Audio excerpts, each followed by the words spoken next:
Hello everyone, welcome to my course on Django.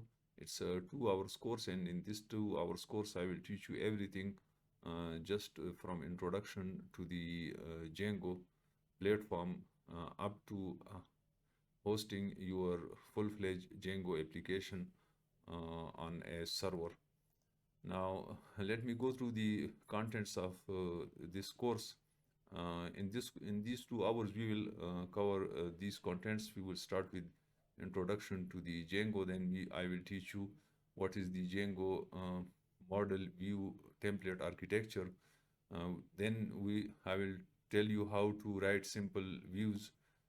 Then we will go to the models, and the models are actually used to interact with the databases.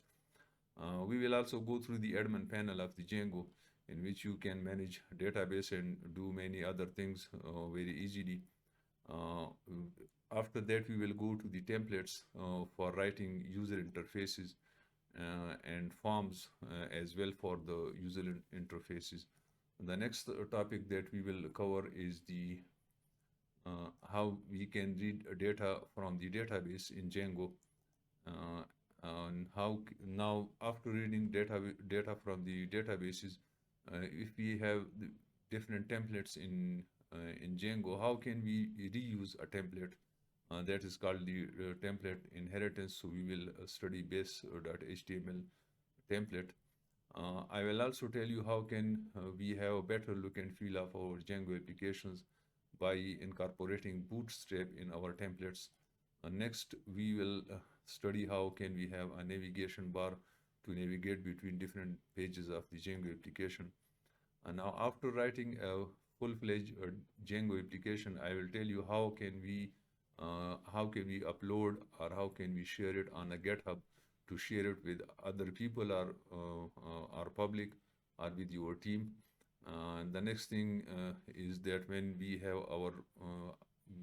have our project uploaded on the GitHub, the last thing that we will do is how can we host our application on render.com so that users can use it, you can make it public.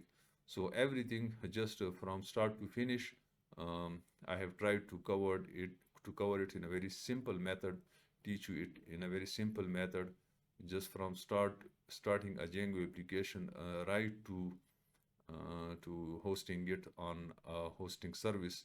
I will teach you everything in these 2 hours. So please stay connected. And if you think this video is useful for you, then don't forget to click on the like button.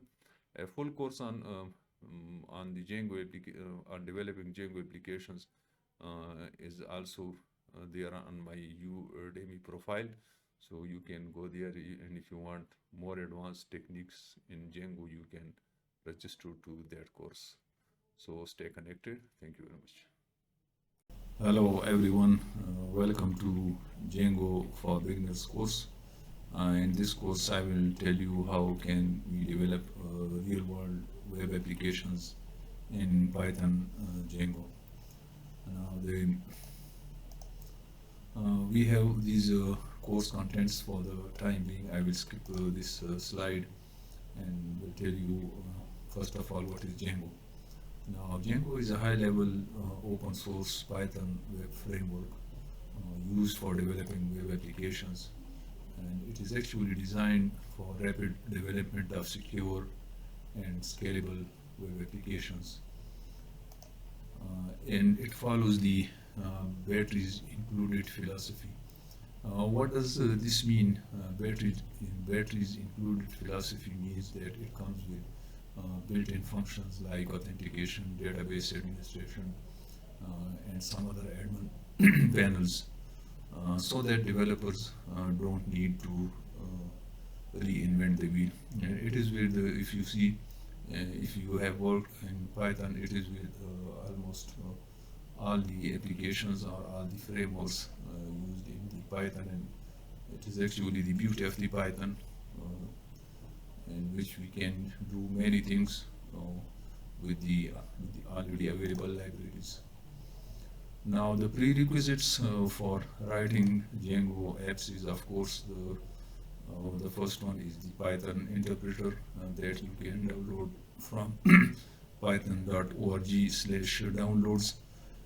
And for writing any application, you need a code editor. There are many code editors available. For the time being, I'm using Visual Studio. VS Code I'm using for the last 4 to 5 years. I'm very comfortable with it. But if you are comfortable with any other code editor, you can switch to that. Now let me show you the pages in the websites. If I go to the now here is the Python download page. You can install the latest Python version, and here is the code.visualstudio.com from which you can install the Visual Studio code. And this VS Code editor is used for writing the Django apps. Now once you install the VS Code editor, you need some useful extensions. The first extension is the Python, and the other one the SQLite viewer. Let me show it to you how can we install these two extensions in the VS Code. So over here we open the VS Code.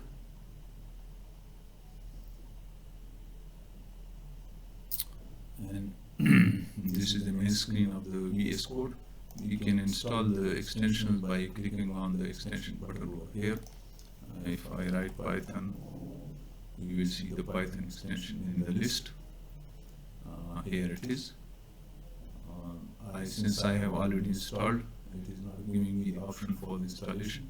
But if you have not installed, it will give you the option to install the extension. The other extension is the SQLite viewer.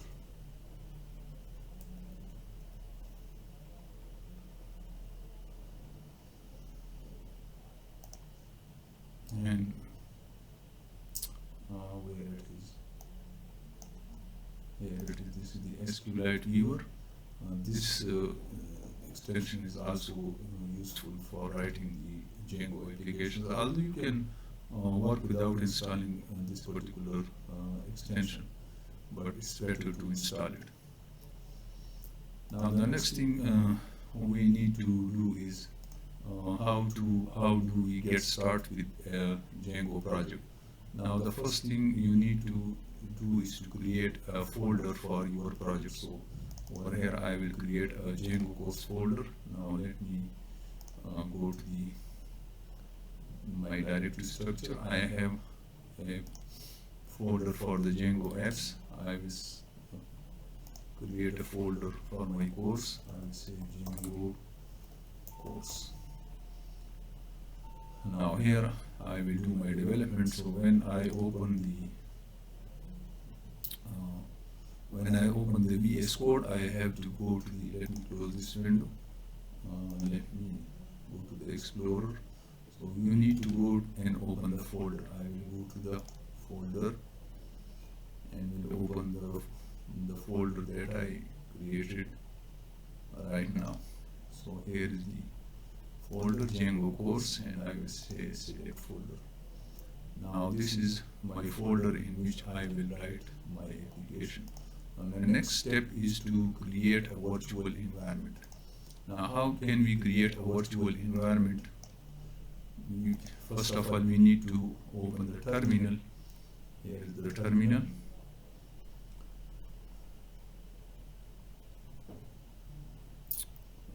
And inside the terminal, but before you can switch these two steps, you can either create a project, or you can create a virtual environment. Now let me create the virtual environment. The command is python-m venv virtual environment, and this is the name of the folder which where you want to install the virtual environment. So when I enter, it will create a virtual environment for me. And if you see over here, there is a folder created venv by this command. Now, once this virtual environment is created, you need to activate it. So our virtual environment has been created. The next step is to activate it. And how will we activate it? We will, if you see over here in this virtual environment, there is a folder called scripts, and there is an activate.page file that need to be executed for activating it. So I will write over here scripts \activate. And when I activate it, you will see over here the VENV. Before the prompt, it means that we are working in the virtual environment. Now, after creating the virtual environment and activating it, the next step is to install the Django. And how we will install it? We will say pip install Django. And it will install the Django framework in this folder.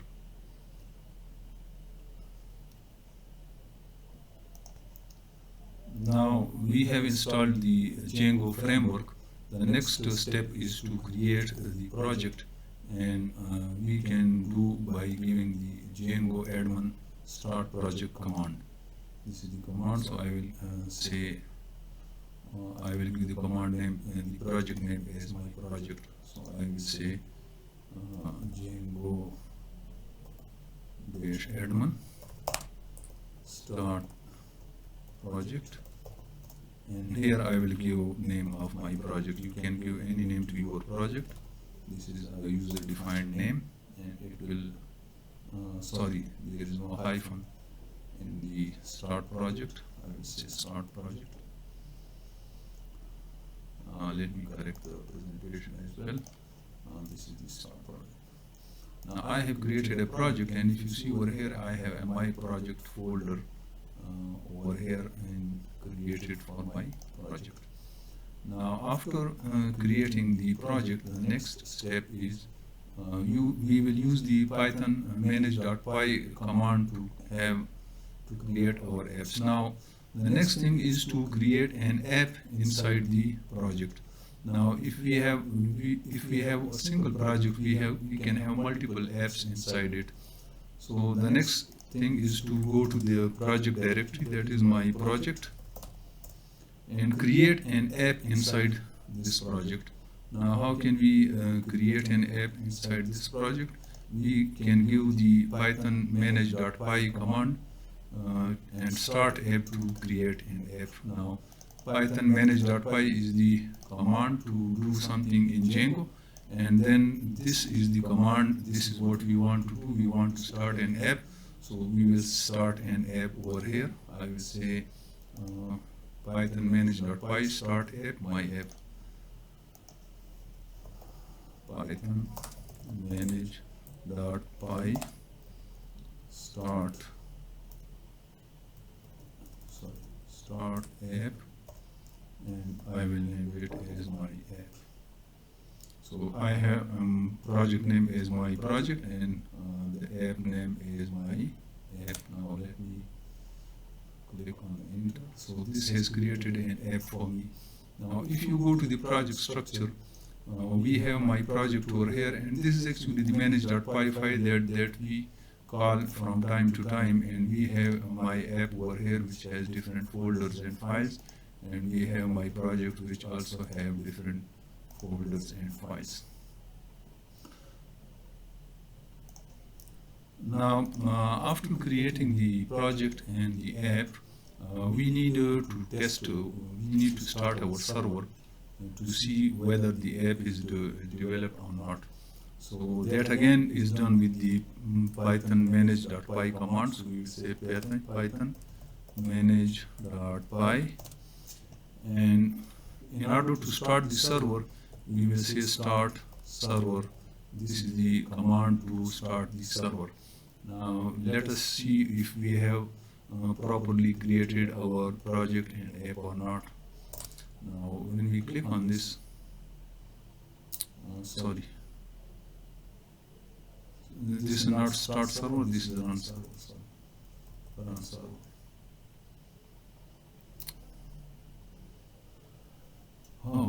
That's correct. Now, starting development server at this, we have a warning, but for the time being, we will ignore this warning. Now, the server has been started at this particular IP address. If we click on this address and open it, let us see what happens. Oh, great. So we have Django server, we have Django app installed, and it is working properly. If you see this screen, if this screen is not displayed, it means you have some error. It will also give you the error. So in this presentation, we created our first Django project, and then we created an app and successfully ran that app on a server. So we will continue this and we will go further into the course. So stay connected for the next lecture. Thank you. Hello everyone, welcome to the second lecture in the Django for Beginners course. Today I will teach you the MVT architecture of Django. But before going into the MVT architecture, let me recap what we did in our previous lecture. In the previous lecture, I introduced Django to you and told you that Django is a high-level open source Python web framework which is designed for rapid development of secured and scalable applications. Now, the prerequisites for writing Django programs, the first one is, of course, the Python compiler that you can download from python.org. And the next thing is a code editor, and I use VS Code for that purpose. When you install the VS Code, we need some useful extensions for writing Django apps. And the first one is the Python, and the second was the SQLite viewer. Now, how can we start working on Django? First of all, you need to have a folder for your work. The next thing is to create a virtual environment that you can do by the command python-m venv and then name of the virtual environment. The next thing is to activate the virtual environment, and then you need to install the Django library, which we do by the pip command, pip install Django, to install the Django on our Django library in our virtual environment. Now we start a Django project using the Django admin command. Django admin start project command is used to create a Django project, and we can give it any name. For instance, I have given over here the name of my project is my project. When we create a project, now we need to go inside that project, and we get a file that's called the manage.py, with which we can apply different Django commands. So the general syntax is python manage.py, and here is the command name. Now the next thing is to create an app. We can have multiple apps inside a Django project, and the app can be created by the python manage.py start app command. So if you want to create an app, you have to give this command, and my app is the name of my app. And when you create an app, you can run the server by giving the python manage.py run server command, and when you run it, you will get you can access your server using the IP provided. So this is what we covered in our previous lecture. Now remember that whenever you create an app in Django, you have to go to the settings.py file and give the app name in the installed apps. Now let me tell you where is this. If you go to the project file, there is another my project folder over here. There is a file called settings, and inside settings you can write over here, you can add the app as my app. Over here, these are all the installed apps, so you need to add the app. So now we come to our second lecture, and that is the MVT architecture. Before going into the MVT architecture, let me tell you what is a web framework. A web framework is actually a structured way of building web applications. It is not a library. What is the difference between a web framework and a library? That a library is a collection of functionality to accomplish a task. For example, React But a web framework defines a structure to write code. It's not a collection of any functionalities. It is only a structure how we write a code. So this MVT architecture is a framework. Now MVT stands for Model View Template, which is an architecture pattern for structuring web applications. It's a slight variation of the traditional MVC model view controller pattern that is tailored for Django batteries included philosophy. So the MVC architecture is a little bit changed over here, and we have, instead of MVC, we have the MVT architecture in Django. What is in these three things for the model view template? What is model? A model is something which is used for processing the data. You will understand it when we write the actual code for a model. View is used for handling user interaction with the application. The user gives a request, it is processed, and a response is given to the user. It is all done through the views, and it actually deals with the logic part of the code.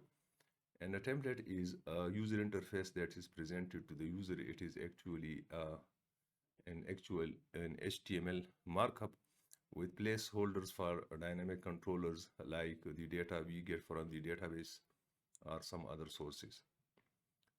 Now here I will explain to you the MVT architecture in the form of this diagram. If the user types a URL, the request is sent to the views.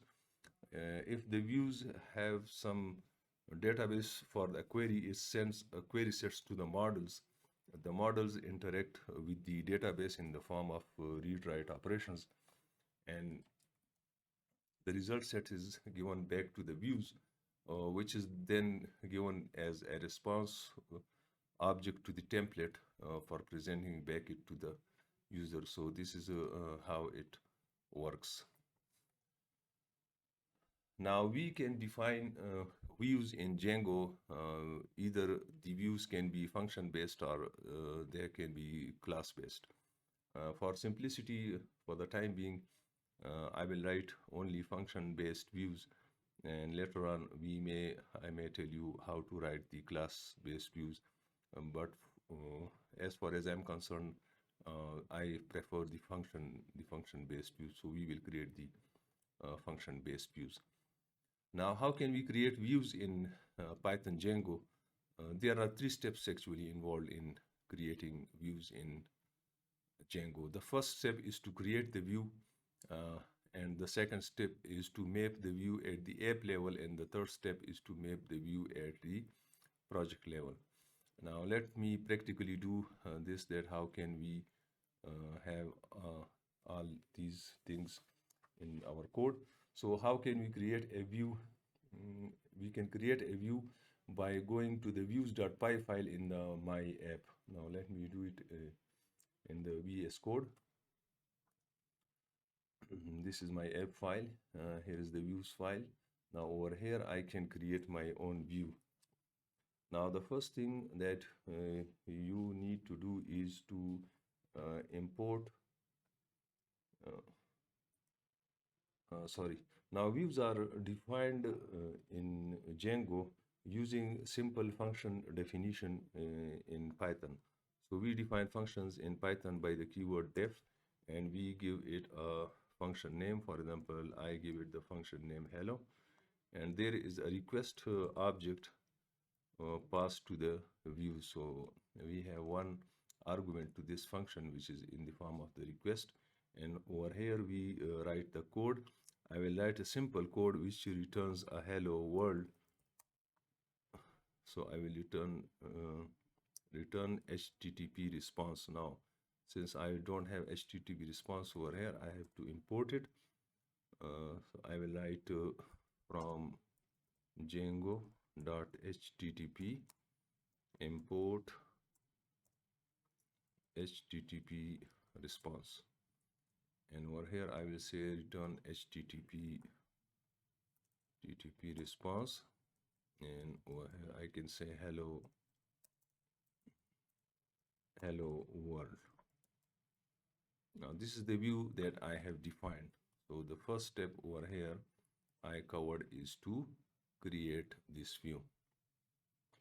The second step is to map this particular view, this view which is welcome over here, or I code it as hello. I have to map this view at the app level. Now, how can we do this at the app level? If you go to the app folder, you will create a urls.py file.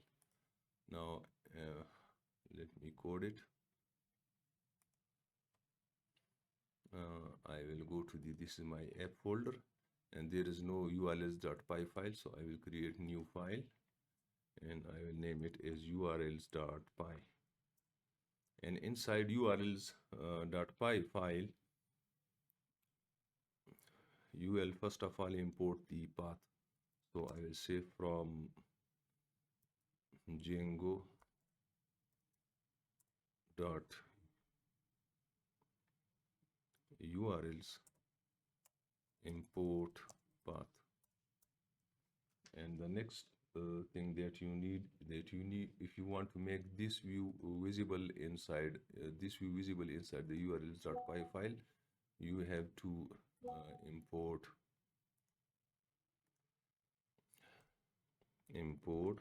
from the current directory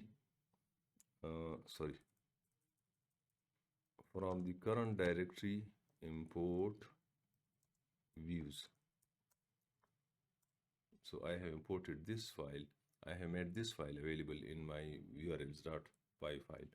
Now over here you will define a variable that is called the URL patterns, which is actually a list in which we map the URL. So I want to map this particular URL.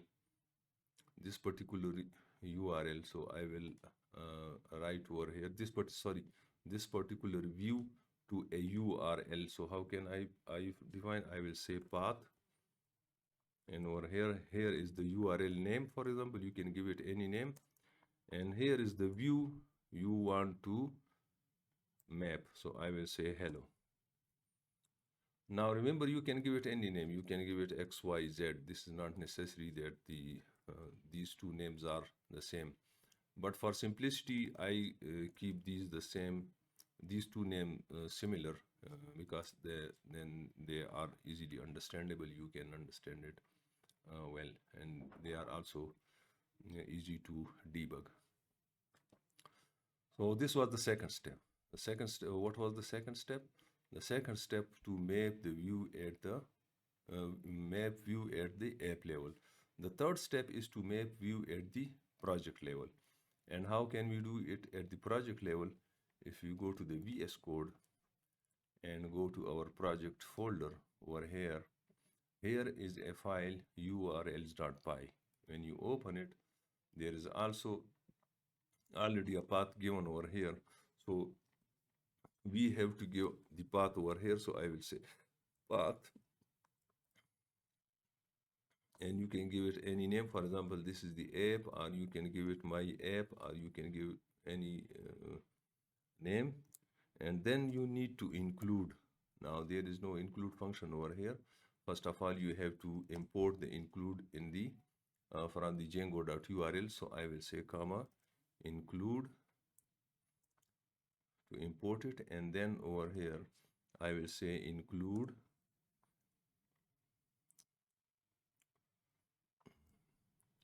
and then here are the URLs. I want to include all the URLs which are given over here.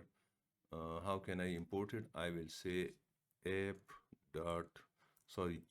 my app.urls. So this is my app, and this is the URLs file.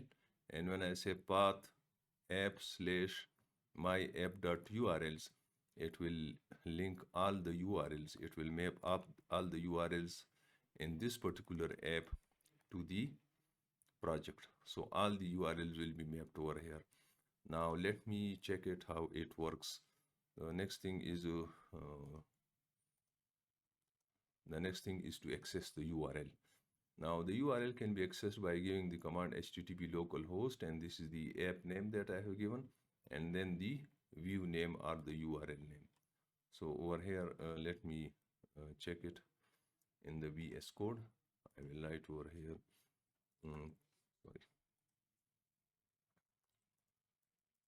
Python manage.py run server.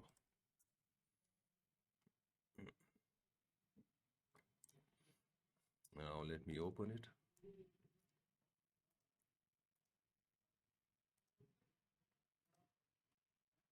Now when I open it, it is saying using page not found. This page is not found using the URL defined in my project.urls. So what is the URL name? I have to give the complete URL name over here. So I will give app and then slash the URL name, which is hello. Now let me try it. Slash app slash hello. And that's it. So you see the hello world displayed on your screen. This is how we create views, how we map it at the app level, and how to map it at the project level. Now remember that you can give any name to it. For example, you can say XYZ. And if you give XYZ over here, then you have to mention XYZ slash hello, and there is no difference. Or if you don't want this XYZ or the app name to be displayed, you can just give it blank, and you can give it, mention it as slash. So if I say http slash hello, sorry,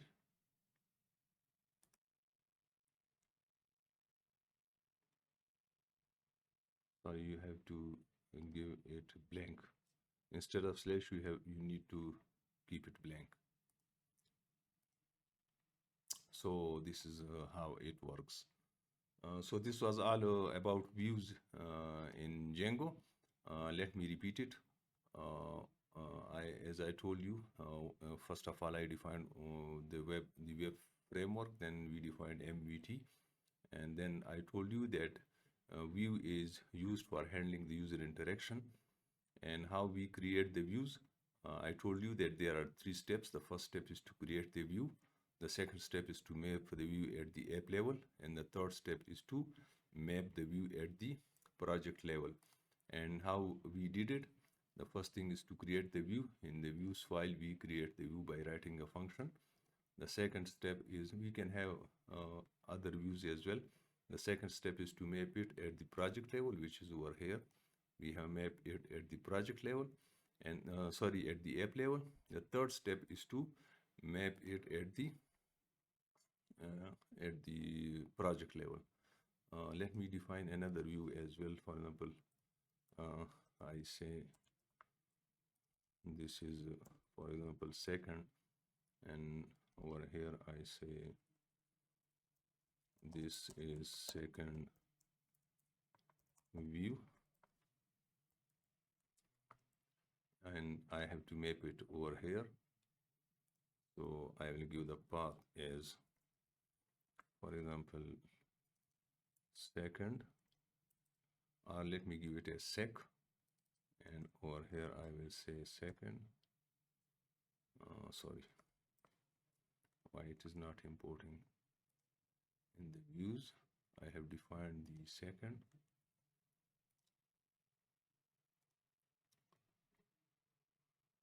Sorry, there is a comma. Now let me check it. I will, instead of hello, I will write second. Sorry, SEC. You see the difference? Because I gave the word SEC over here, I have to call it by this name and not by the name of the view. So this was all about views in Django. We will go to the next lecture, inshallah, in a moment. Thank you very much. Hello everybody, welcome to lecture 3 of the Python Django for Beginners course. And chapter 3 is about the models. As I told you in my previous lectures, that Django is using the MVT architecture, that is the model view template architecture, and we covered view in our previous lecture. So today we are going to the uh, model in the MVT architecture. And as I told you in my previous lecture, when I was explaining the MVT architecture, that when uh, the user puts a request to a web application, it is in the form of this URL, and the URL, this request is mapped to a view, and we created a view in the previous lecture. And if there is some requirement, let me change the video. Now, and if the view has some database requirements, then it will be sent to a model using a query set. The model actually interacts with the database in the form of read and write operations, and any result set from the model from the database is then given back to the view, which is given as a response to the template for presenting it to the user. Now we covered the views, and I told you that for creating a view we need 3 steps. First of all, we have to create it, then we have to map it on the at the app level. The third step is to map it on the project level. Now we come to the models, and this is what this lecture is about. As I told you before, that model is something that deals with the database part of the app. For creating a model, we will follow these 4 steps. The first step is to create a model in the my app. Inside the my app folder, we have the models.py file. Let me correct the spelling.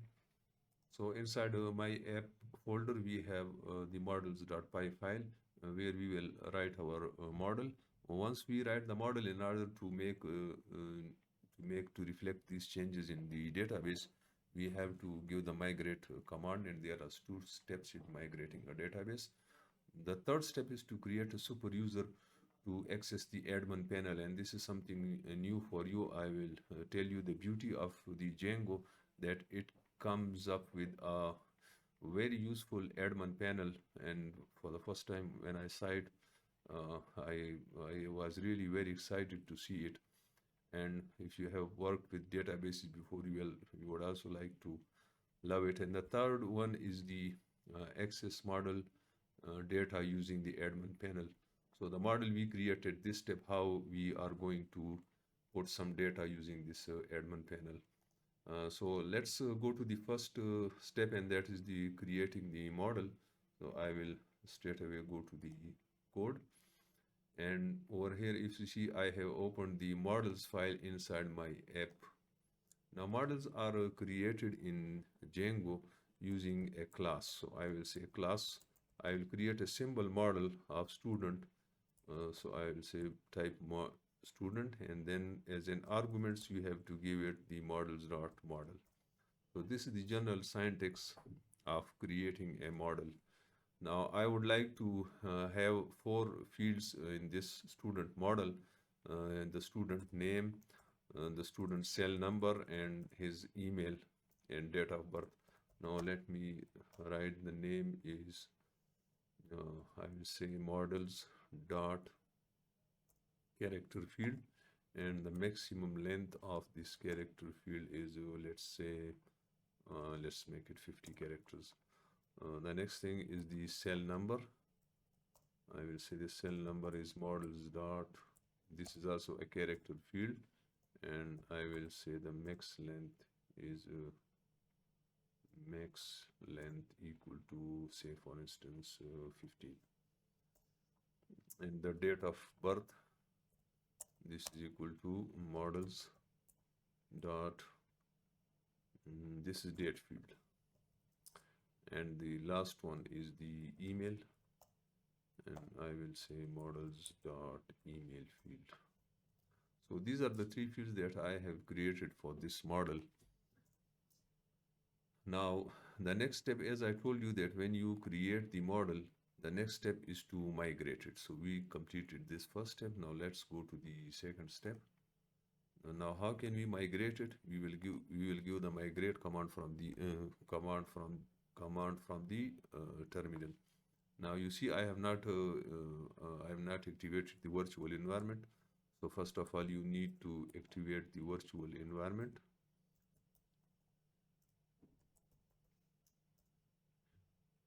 Sorry, here is the, I think it is in the main folder. No, it is in the project folder. Let me see where it is. Let me first go to my project,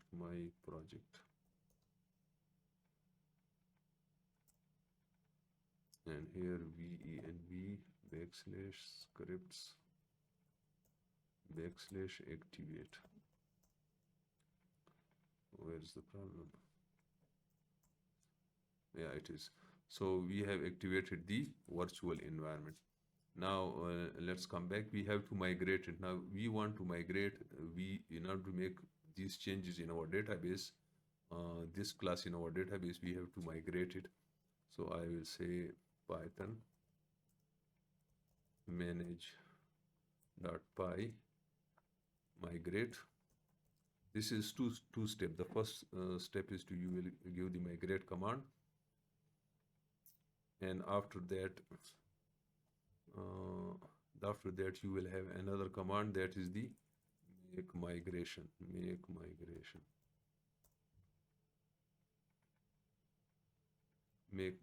Sorry, and that's it. So we have successfully migrated the class which we just created. I'm sorry, I just forgot one step. When you create a model, the next step is to register the model in the admin panel. This was the step that I forgot. Now, how can we do this? We can do this by going to the admin.py file. Where is it? Here under the my app here.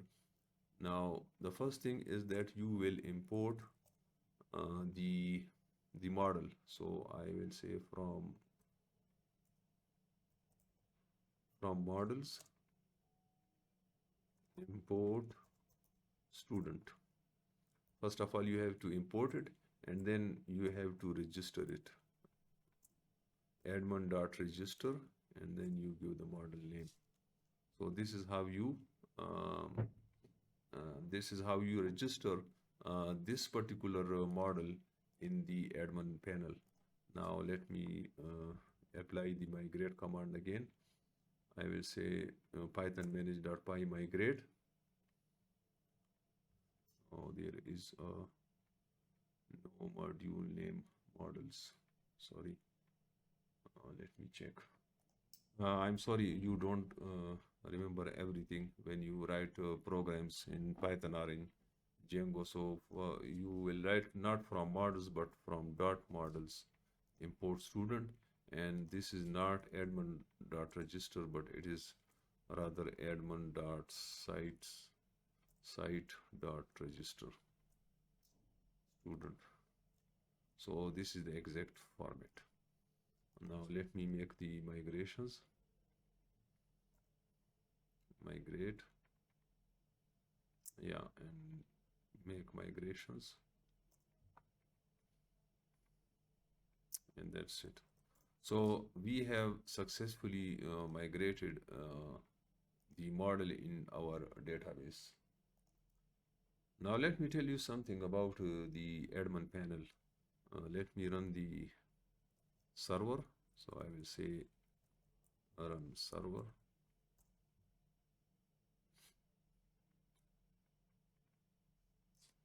And when you run the server and open it, there is an admin panel which can be accessed by using the /admin URL. Now it asks for a username and a password. So we need to create this super user. As I told you that in the models, the third after migration, we need to have a super user to access the admin panel. So we will create a super user. And how can we do this? We will go to the terminal and we will use the same command, python manage.py, and the command is create super user. Python manage.py create super user, and when you click on the enter, it will ask for the username. I will give the username as admin. It asks for the email address. You can leave it blank, just press enter. Password, I will give you a simple password because this is only for testing. Now the password is too short, it must contain, the password is too common, this password is entirely numeric. Bypass password validation and create user anyway. I will say yes, don't worry, this is only for testing purposes. Now the super user has been created. If I go to the admin panel again, this is the username and here is my password. Let me check it. When I click on the login, I'm sorry, oh, no, sorry, because the server is not running, I have to run the server. Python manage.py run server, and then I will again give this URL, the IP address, and then /admin. Over here I will say admin, and the password is simple password that I provided, and that's it. So we have a nice admin panel in the Django, and if you see the model that we created, the student model, it is available over here now. Now here is the student model, and from the admin panel you can add students to it. You can add records. So here is the record, for example, user, the name of the student is Umar, for example. The number is, for example, any number. The date of birth, you can select any date of birth. And over here is the email address, for example, omar@gmail.com, and save. So this record will be saved. Now this is the record. You can add any other record. For example, I say Muhammad. For example, the cell number is 0321 something. The date of birth is, you can also give it from here, 2000-1-1. Let me check if this is valid. It is, for example, Muhammad@gmail.com, and save. So we have now two records. One record is this one, and if we go back, the other record is this one. So this is how we interact with their data and how we store data. Now in this presentation, as you see, I told you about the models, and I told you that there are 5 steps in creating a model. The first one is to create it using the making a class in the models.py file. Then we need to register the model in the admin.py file. Then the third step is to migrate it using the 2 steps, that is the Python manage.py migrate and make migrations. And then we need to create a super user to access the admin panel. The last one is to access the model data using the admin panel. Now we use different data types. If you see in our class student, over here, if I go to this, these are the different data types: the character field, date field, and email field. For a complete list, you can go to the website of the Django, and these are all the different data types that you can use in the Django model. These were the migration steps, and this is the admin URL, and it has many facilities related to the application. This is very useful, and there are different flavors available for the admin panel as well. So we created a super user by using the Python manage.py create super user command. This is how we register the model. Now, this is when we when we use the approach that we used in this lecture. Our data is stored in our local SQLite file. In the local SQLite file, and there is a file db.sqlite3. It is over here in this stored in this file. If you come over here, you have my app underscore student table, and the data we entered is stored over here. If you see Omar and Muhammad, I have added two records which are here in this file.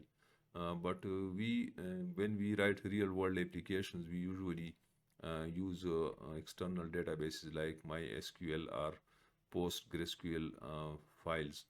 So for how to do this, we will do this later, because I want to keep this presentation very simple.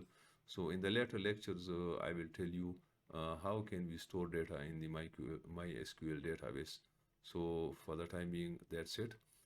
Please stay connected for the next video, and also like my video, because if you think this video is useful, and you want that other people should also take help from it, then you should press the like button, because when you click on the like button, then the you tell Google that this video is useful and it can be presented to other users as well.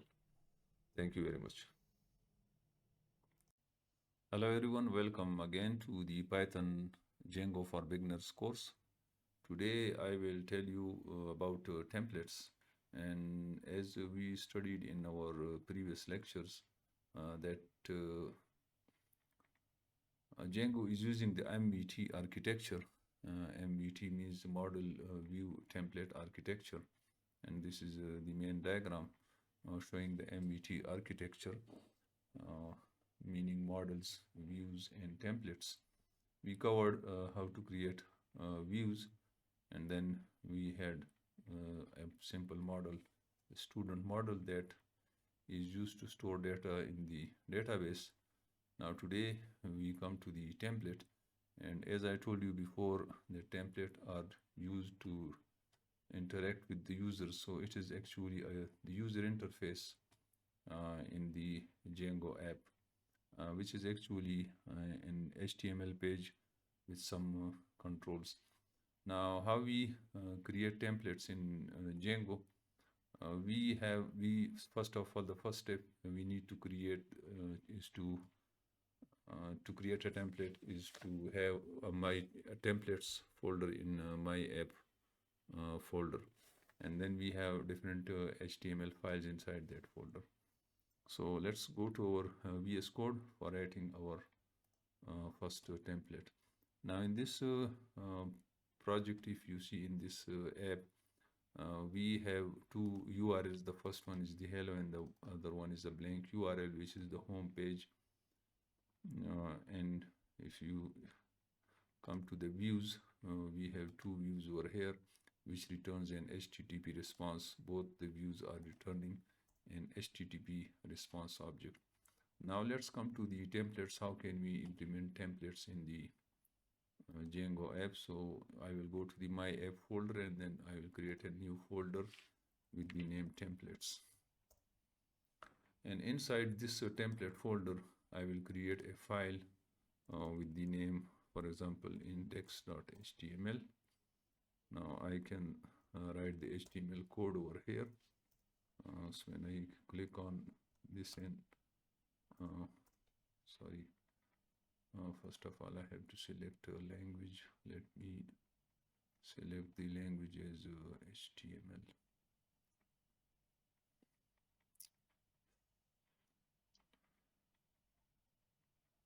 Okay, let's leave it for the time being. You can write your own HTML, or you can fill with the template. I will say HTML document. Now over here it gives me the basic tags. Let me name it as index, and let me inside the body, let me write something. Welcome to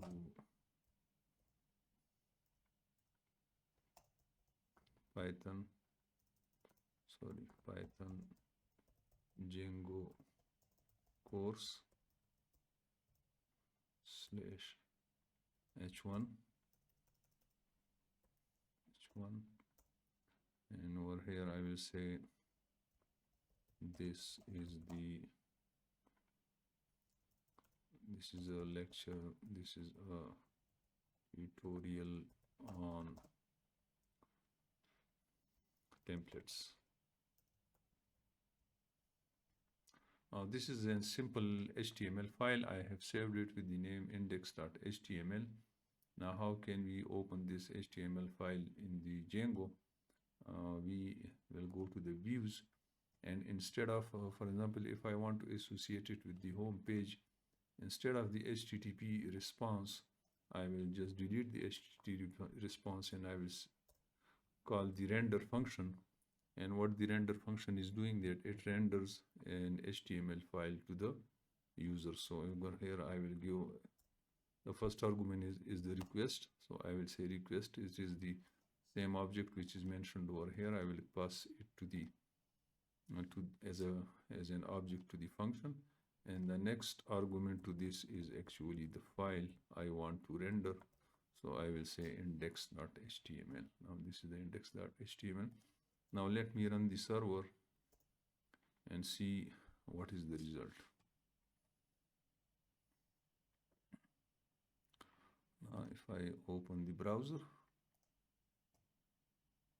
welcome to Python Django course. This is a tutorial on the templates. So this is how we render templates in the Django application. So normally when we write the views, we usually return the HTML files in the views by calling the render function.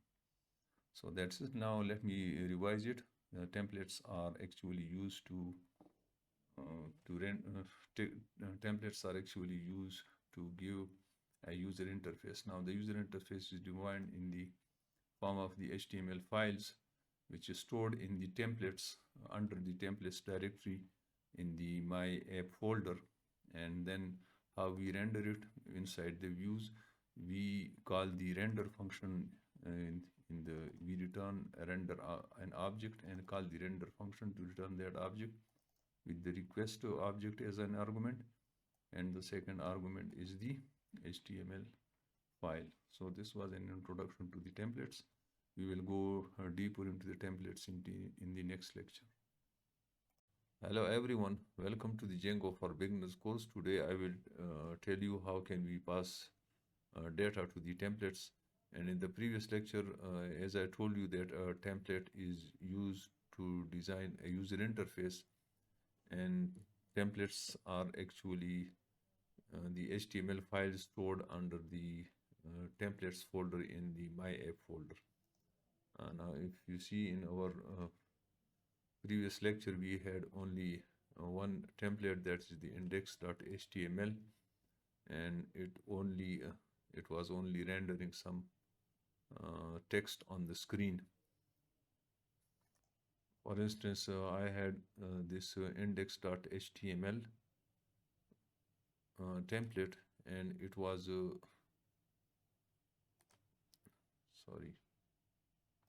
and the index.html was rendering some text on the screen. This was the index.html file. Now today I will tell you how can we pass data from template from the view to the template. So for that I have created just a simple HTML file. Name of the file is passdata.html, and if I write the view for it, let me write the view. I will say def. For instance, I will say pass data. It has a request object, and I will say return render request, comma, over here I will write name of the HTML file, pass data. Now let me map the URL as well. I'll go to the URLs, and over here I will say, for example, I give it the path name as data, and over here I say pass data. Now if I open the browser, and if I say, for example, sorry, this was not pass, this was data. Now I get this HTML over here, this one. Now what I want, that I want some data to be passed from this view to the HTML. Now let me just now for this purpose we will use a third argument, that with the render function we have used two arguments. The first argument was the request object, the second was the HTML file, and there is an third argument that is called the context. And what we pass the context, we give it a value which is in the form of the map. What is a map? It is a key value pair. For example, if I define some map over here, and if I say some data equals to, for example, I create a map over here. For example, I say name, and I say name is, for example, Heather Ali, for example, and then I say age, and I say the age is, for instance, for example, 55. Now these are the two values that I have given in this particular map. Now I want to pass this map to the template, so I will say context is equal to some data. Now when I render this particular HTML, this template, this data will be passed over here to this HTML.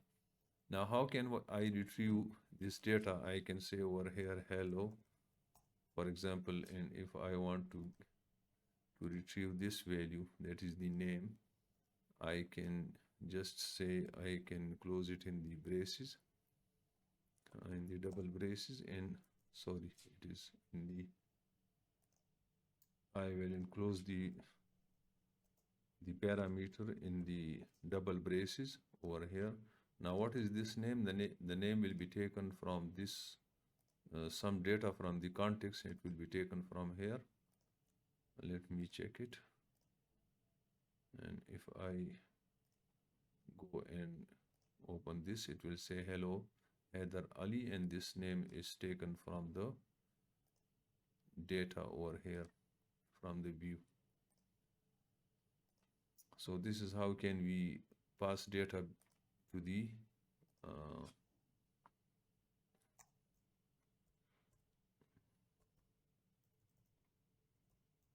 this is how we can pass data to the template. And I can say your age is age. Your age is 55. So we can use the double braces to access data from the context. Now remember one thing, that we can also write the code over here. For example, we can say that if the name is blank of there, if there is no value in the name, we can write the if function, and that is with the brace and %. So I will say if, for example, name, and it means that if the value of the name exists, then you write hello name, your age is this, or else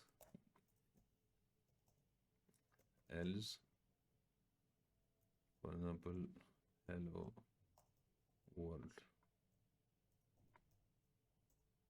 and you need an indef statement also, so I will say indef.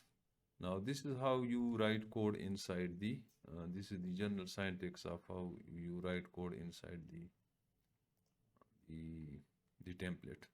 For example, if there is no name value, how can we do this? For example, if I go to the views and I just delete this, there is no name variable, so it will say hello world. Now how this is displayed? Because the if statement over here, it is not true, So it will come to the else part and it will display the hello world. So this is how we can pass data from the views to the template. Uh, and what we use the context argument in the render function, and in the context argument we pass a map to it. And what is a map? It is a key value pair. Here is the key, it is called a key, something enclosed in the quotes from the left hand side of the quote. This is called a key and this is called the value. This is a key value pair, and here is a comma, so you can write as many keys and values as you want, and then you can pass the entire map to the context, which can then be accessed within the templates. So this is how we pass values from the template to the from views to the template. So we will go further in the next lecture. In the next tutorial, I will tell you how can we write a form to store some data in the database. So thank you very much. Please don't forget to like my page and this video. Click on the like button, please. Thank you. Hello everyone, welcome to lecture 6 of Django for Beginners course. Today I will tell you about forms in Django. And forms are actually used to give a good user interface to the user for entering data into the database. Now, as I told you before, that we use the models to interact with the database. And if you see the app, we have a models.py file in which we define the model for entering data into the database. Now we accessed this model using the admin panel. Now if I open the admin panel, you see the models are displayed over here, and we can enter data using the admin panel. For example, we can say click on the add student button and we can enter data. But we cannot give the admin panel to the end users. Now for that we use forms in Django. Now how can we create forms in Django? The first step is to go to the my app folder and create a new file with the name forms.py. Now in this forms.py, the first thing you need is to import the forms library. So you will say, I will say from Django import forms, and then I also need to import the model for which I want to create the form. So I have the models.py file over here, and from this model file I will import the student model. Now this is the first step. Now the second step is to create the form, and the form is created using the class. Let me move the camera.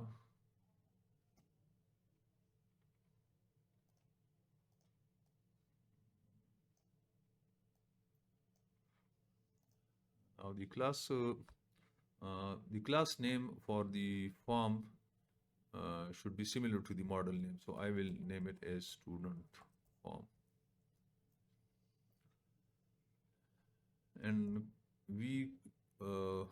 there is one argument to this class, and that is the forms.model form. And we define the class. First of all, we need to define the meta data for it. We need to define two things. The first one is the name of the model, and the name of the model is student. And the second thing is the fields. Now you can either define the fields by writing the field's name over here, for example, name, comma, date of birth.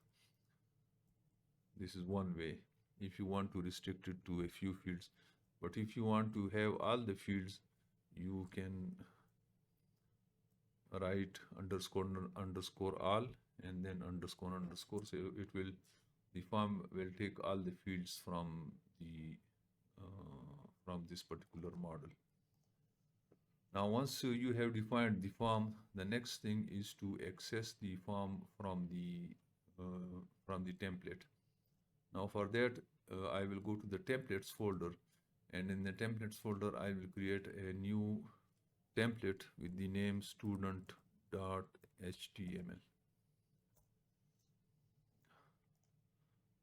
Now, I will create a simple HTML. For example, this is a student. Now, let me create a URL for this as well. Sorry, a view for this as well. So I will create as first of all, I need to import it. So I will say from forms import student form. What else I need? First of all, I need to define a student function to define the view. Now this is the name of my view. That is a request object. I will simply return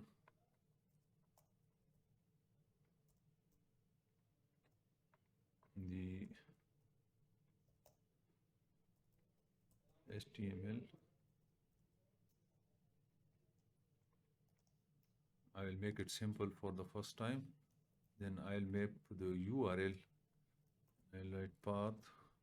Give the same name. For example, I will name it student, and then I'll say views.student. Now let me check it. If I go to this URL and I type student,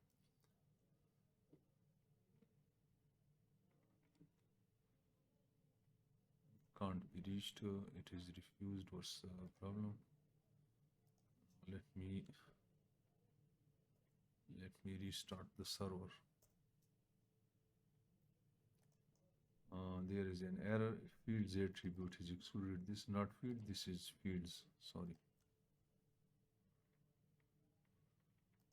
Now let me restart again. That's it. Now if I refresh it, it will give me a blank page because I have not written anything. If I say h1 add student, for example, let me check this. Now this is the form with only an h1 header over here in the HTML. Now I want the form to be displayed over here. Now how can I display the form? I will go to my views, and the first thing that I need to do is to instantiate the form. So I will say form is equal to student form.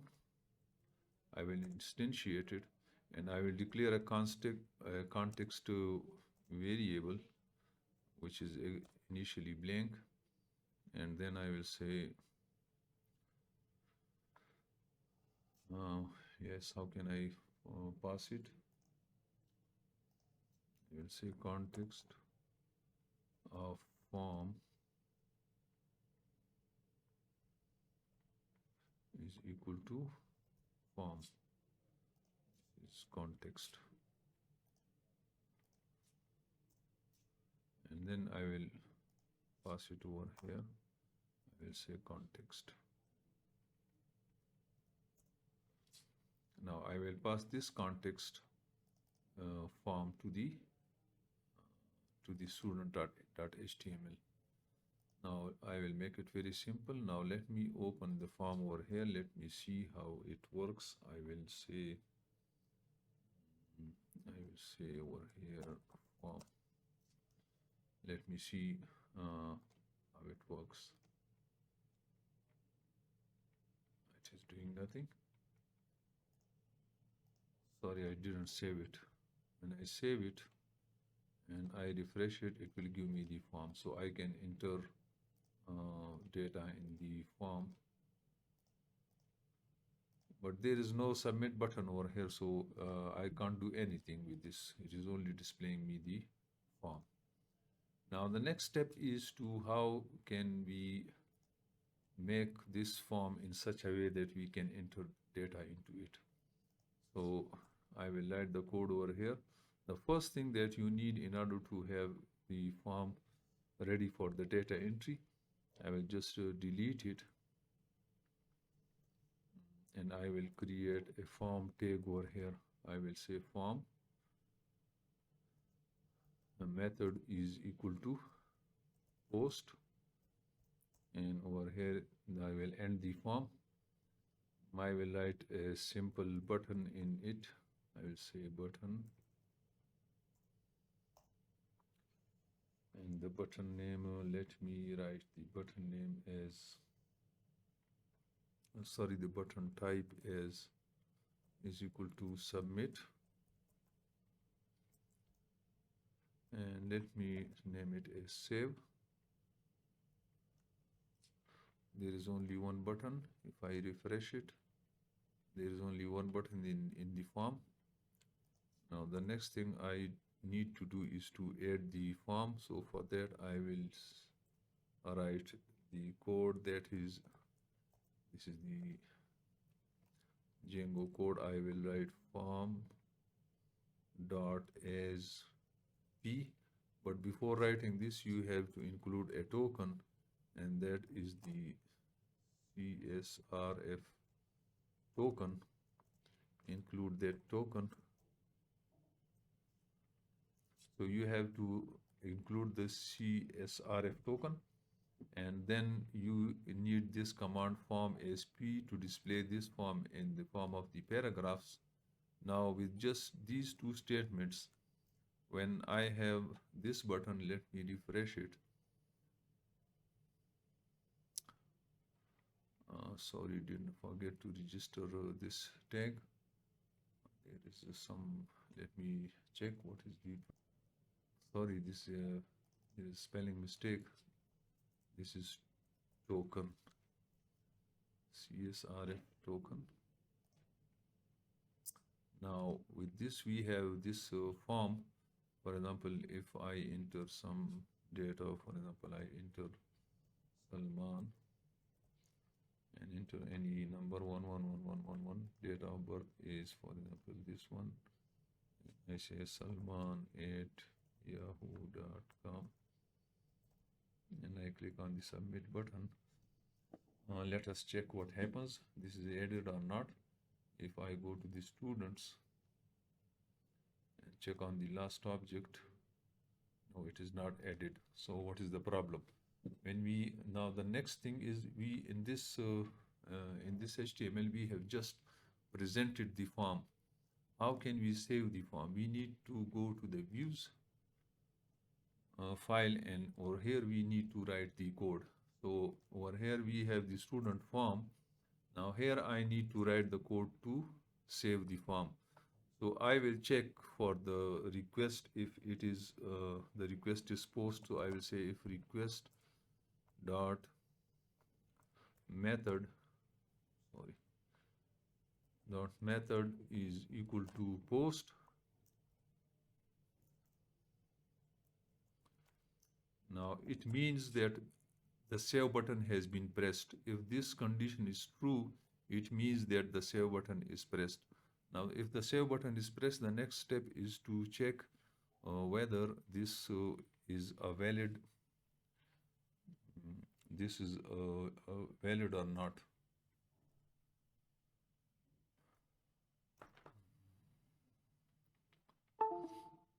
So the next step,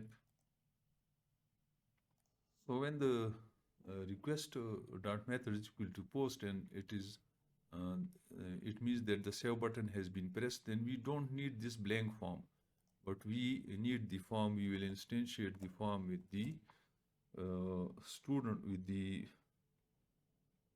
with the student form,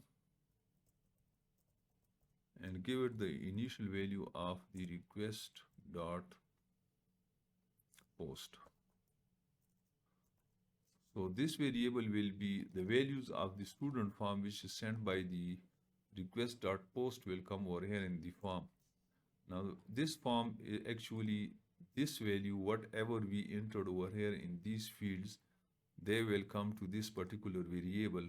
But the next thing we need to do is to see the validity. So we will say if form dot is valid, it means that the entries are made correctly. All the entries are correctly made in these forms.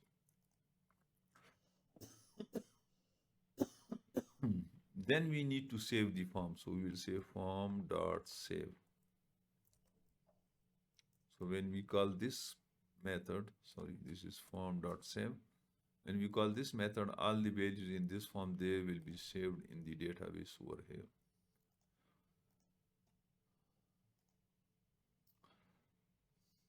And we will here we will write a we will write a message. So we will say return HTTP response, and we will say record, for example, saved. So if the form is valid, we will save it and we will give this response to the user.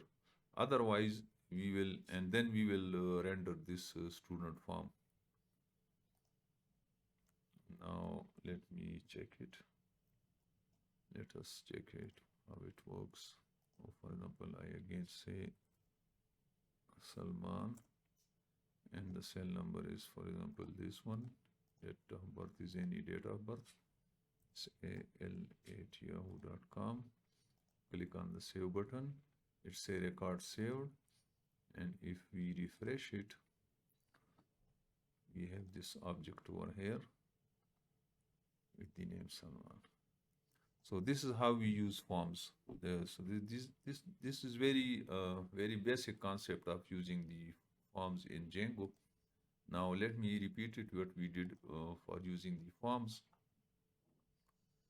The first step you need to do is to go to the create a forms file, forms.py file under my app, and in that first of all you import the forms from the Django library, and you also import the model for which you want to write the form, and this is in the models .py file. From .models import student. The next thing is to create the form using a class. We usually give the class name that resembles the model name, and forms.model form is the argument to that class. Then we create a class inside that class with the name meta, which has two attributes. The first one is the model, that is from which model we want to retrieve the data, and the next thing is the fields. If you want all fields, you can say underscore underscore all underscore underscore, or you can define the fields by giving specific name in a list. Now after that, we created a view, and in the view we, as with other views, the first thing we did is we imported the class, we instantiated an object of the class, and then we applied the check that if the post method is activated, means the form over here, if the save button is clicked, then this will be true. Then the form data will be taken from the request, it will be validated. If it is okay, it will be saved, and a message will be displayed. For the first time, if it is not activated, then the form, the blank form, will be displayed to the user.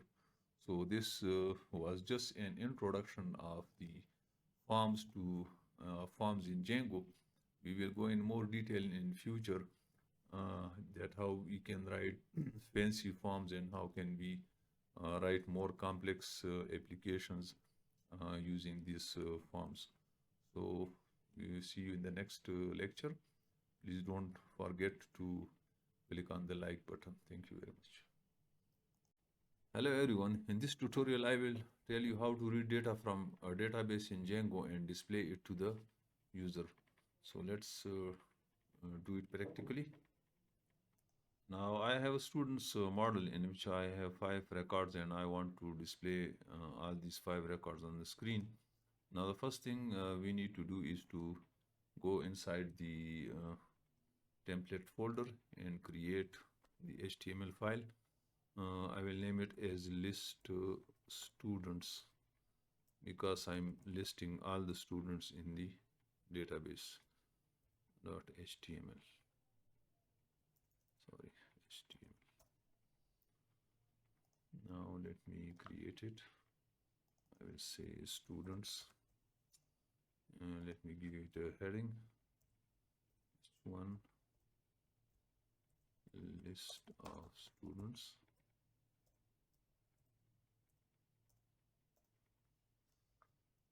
Now this will be the HTML template. The next thing, as you know, we need to have a view. I'll go to the views and I will define the view as a list, for example, students. Here is a request and I will simply return, I will say render request comma list students dot html. This is a simple return statement, sorry, and I'll map it in the views and to the URLs file. I'll say path and I will say, for example, list students comma views dot list students. Now let me check it. If I open the browser,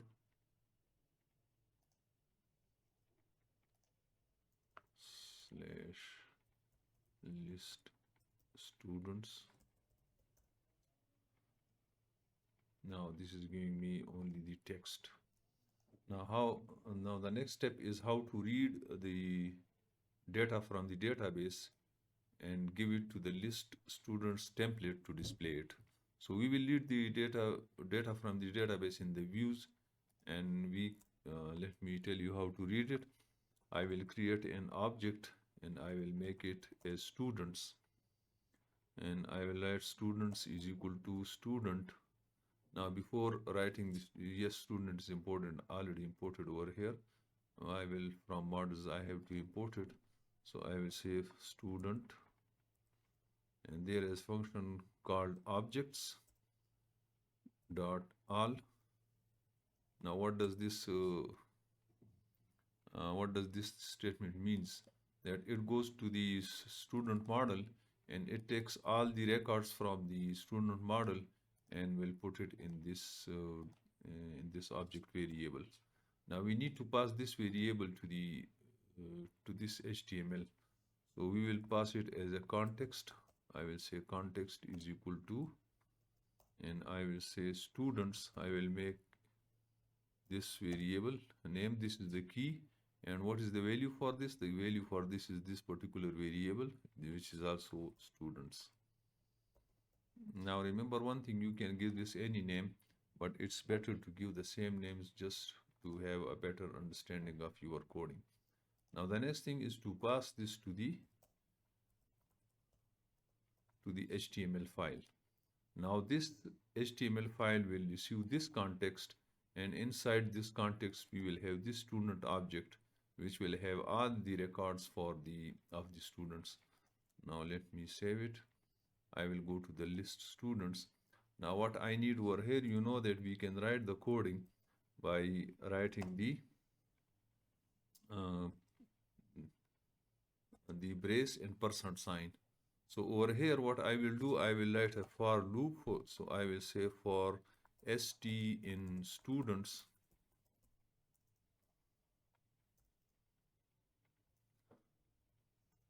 Now, what is this student's variable? What is this student? This student variable is coming from here. This is the one. So for each item in this object, I will have the for loop, and I also need the end for over here. What I will do with this each item, for example, let me just print the student name. So I will say st.name. It will just print it.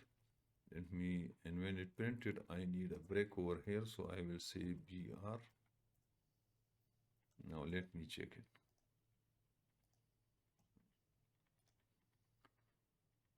Now if I refresh it, it will take all the data from this database. You see, it will take the name, the cell, the name only, and will if I want to display the cell number, date of birth, and email also, let me write this as well. So I will say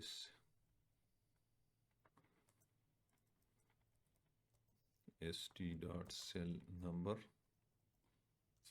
Let me check it. And if you now this is written, this is very congested printout. This is very congested display. What if I want to? It will be a better idea if we have it in the form of the table. Now let me create a table over here.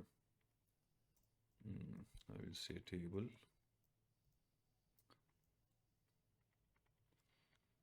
I will end the table here. And for each row, for each record, I will have a row. So I will say tr, and the tr will end it over here. And for this, I can have the table data.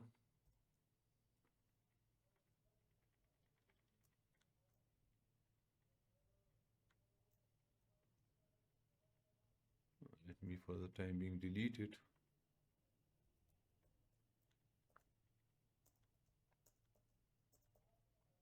Let me write the cell number here. Date of birth over here. And what was the last thing? Last one was email. Now let me check. Now when I refresh it, this is in the form of the table. Now you can adjust the size of the columns, or the size of the rows, the heading, and other things. You can do it later. We will do it later. But for the time being, we learn how can we retrieve data from the database and display it to the user. Now let me repeat the steps. The first step is that you will add an HTML file, which is the list students. The second thing is you will add a view, and inside the view you have to read all the records, pass these records, put these records in a single object, and pass that object as context to the HTML file. And inside the HTML file, we apply a for loop in which we go through all these records one by one and display it to the user in this particular format. So we will continue this, and we will make some more presentable screens from the data available. Thank you very much. Please don't forget to click on the like button. Thank you very much. Hello everyone, welcome back to the Django for Beginners course. In this lecture, I will tell you how can we reuse a template. And the second thing is that how can we add bootstrap to our templates to have better look and feel for the user interface of our application. So let's go into the code. Now, if you see the code, let me adjust the camera.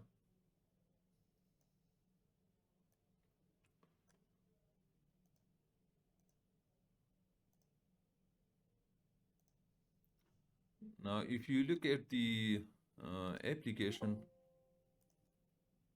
let me close it. Let me close everything. If we look at the application, we have a number of templates. For example, the index template, the list students template, the past data template, and so on. Now, sometimes we need a particular layout or a particular widget on the screen, which we need for multiple templates. Now, for that, we have to rewrite the code for every template. Like, for example, if I want to have some title, or if I want to have a navigation bar, I have to rewrite my code in every template. Now, in order to avoid that, what we do that we put the code that we repeat in a single template, and then we reuse the same template in the other templates. Now, this is called inheritance in the when we talk in the object-oriented language. Now, let me tell you how can we do this inheritance. For example, if this is my index page, and in this index page, on every page, for example, I want the heading like, for example, I say, uh, for example, Django course. This is the heading. This can be a navigation menu, and if I, for example, if I open this, let me check it if it is open or not. So I will say, now the server is running. Now, for example, I want this message, or instead of this is, if I have a navigation bar and I want to have this on every page, then I have to repeat the same code on every page over here. If here are, for example, 10 lines of code, then I have to repeat the same 10 lines of code in every page. Now, the disadvantage is if I want to have some changes in this text, I have to make it 10 times. Now, in order to avoid that, what we do is that we create a separate template, and in most of the apps, this is called the base template, and it is stored with the base.html. You can store it with any name. For example, you can say main.html or anything you are comfortable with.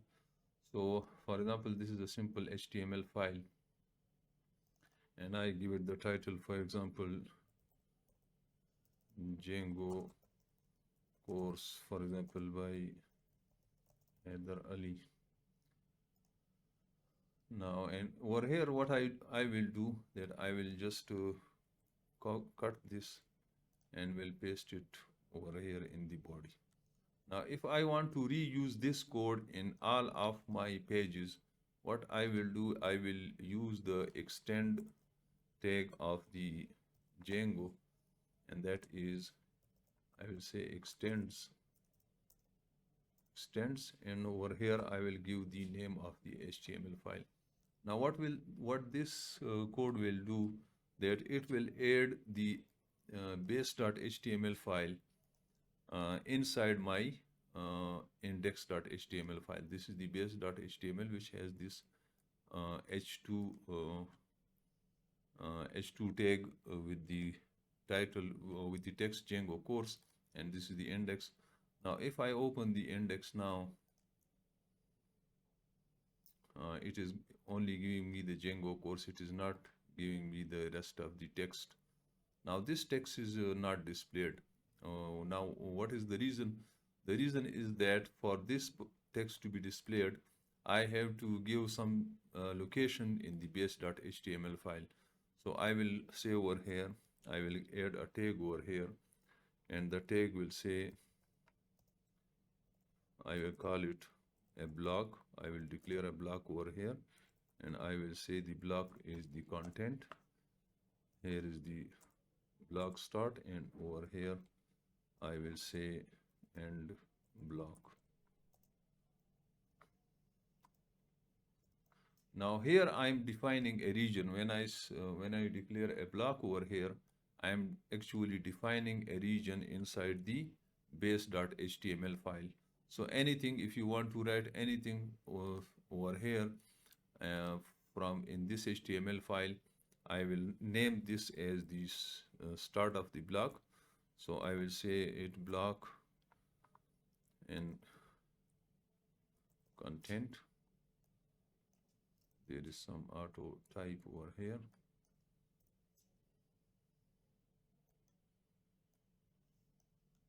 So I will say block content. The block is starting over here, and the block is ending over here. So this is the end of the block. You can also remove the optional end, the content from the block. So this is the name of the block, and this is the keyword block. So over here, I'm telling that the block which I have defined over here, which is this one, over here I want this these widgets I want to be displayed over here. Now let me check again. When I click on the refresh, it is giving me the option over here. So this is how we inherit one template in the other template. So here I have the main template is the base template, and in the index template it is inherited. So I inherit it over here. Now the same code can be repeated. For example, if I have the list students, the same code can be repeated over here. So I will I will copy the extends over here. Now let me first of all check what the list students is giving me. When I click on the list students, it is giving me a list of the students, but if I extend from it, this is the extension. Let me refresh it. It is giving me only this, nothing. And what is the reason? The reason is that I have not defined the start of the block. So I write over here block content, and over here I will say end block. So this is the block content, and here is the end block. Now when I click on this, it will give me the it will inherit this part is inherited from the base template, and this part is written in my list students template over here. So this was about inheritance. Now the next step is that how can we embed bootstrap in our templates. This is the next step. When you see the videos or the tutorials for for embedding the bootstrap in your templates, I have seen that these two topics are mixed up, and sometimes the learner get confused how to do it. That's why I divided it into two parts. The first one is the inheritance. How can we inherit one template from the other template? So I have made it clear now. And the second step is now how can we embed bootstrap. For example, this is my list students template. I want to give it a better look and feel, just like the bootstrap. How can I do it? Now the thing is that we will go to the getbootstrap.com. Go to getbootstrap.com, and over here, if you see, you can embed the bootstrap in your templates by two methods. You can install via package manager, or you can include the CDN. So all you need to do is to just copy these two lines into the base template. Over here, if you see, I will just copy the first line.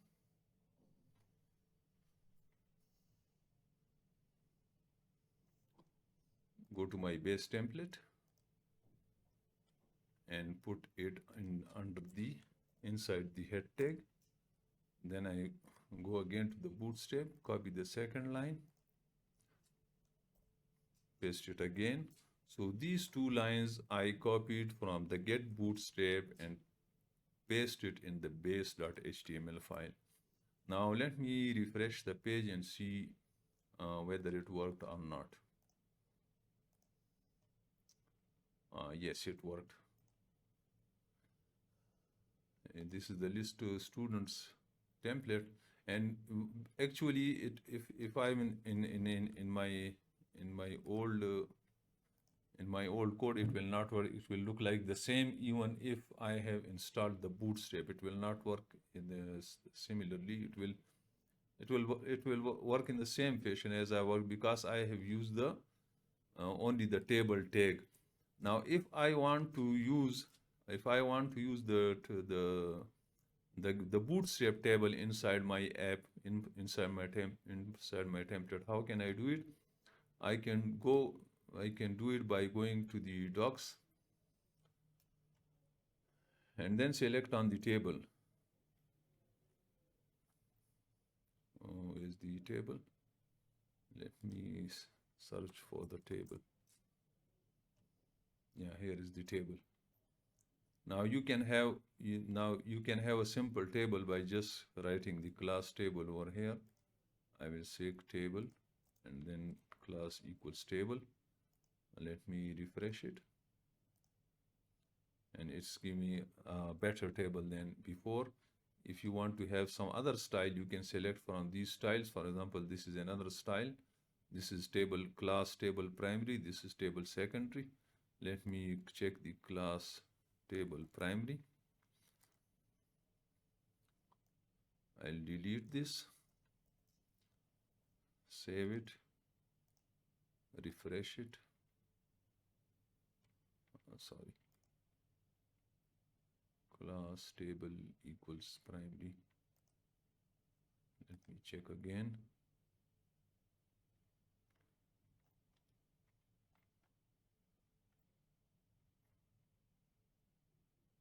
Class is equal to table. The contextual table cells.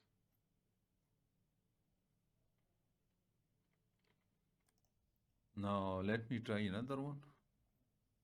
I don't know what's the problem. Let me try the class table stripped. Copy it, paste it here, save it, and refresh it. So we have another very nice feeling of the table. Now in this way you can apply any bootstrap styling to your templates. Now you see I made these changes only in the I made some changes in the base table and then some very minor changes inside my templates, and I'm getting a very nice look and feel for my template. So this was all about inheriting template, and installing the bootstrap on your Django app. Let me recap what I did. That I told you that if we have multiple template pages, and if you want to, we have some common features like the navigation bar or some title, and we want to repeat it in multiple templates. What we do that we write a simple template like the base.html template, and then inherit their template to our templates, and all the layouts which are in the base template, they are made available in the other templates. This was the first thing that we covered. The next thing is to have bootstrap in our templates, and that can be done by just going to the get bootstrap website and copy only the two lines over here. The first one is this one, and the second one is this one in our base.html file, and that's it. By this we can embed the bootstrap in our apps, and then we can tailor our layouts by using the bootstrap classes. For example, I used only single class. That is the table class. We can use any of these classes over here, which are given in the as the components over here. For example, we can have a navigation bar of the bootstrap. We can have the pagination. We can have the drop downs, the buttons. We can use all these buttons, these one in our Django app. So this was all about reusing the template and having bootstrap to have a better look and feel. Thank you very much. Don't forget to click on the like button. Thank you very much.